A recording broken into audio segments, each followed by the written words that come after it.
Masquera say Mure Zimbabwe, welcome to our channel, Zoom Confessions and Deep Secrets. Kana karike kuchanga kako kuya panino channel. Please don't forget to subscribe. Kana chingwa garoka subscriber. Don't forget to comment and share this video. Nas Mure Zimbabwe tawigira nyeno rwadza nyeno sirisa nyaya ya Violet msikana muri kuona rapo. Ndiye msikana arunze akauraya mwana akamukanda mu Blair toilet. Hey, izvo zvakaitika zvinorwadza muri Zimbabwe zvirunzi. Violet uyu akazvara mwana kuma 4 am kwakumukanda Blair kuma 5 am.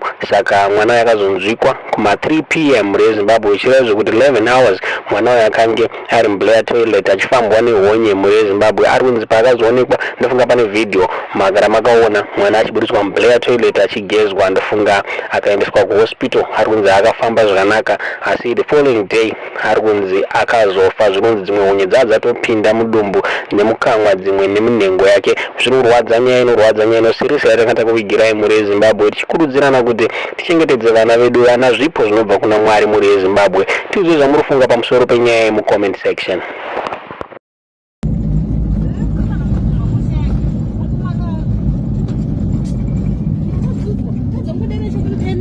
Kanda mwana mtoilet wewe.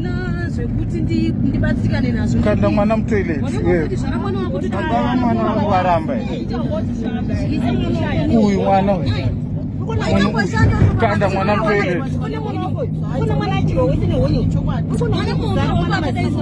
Ushi.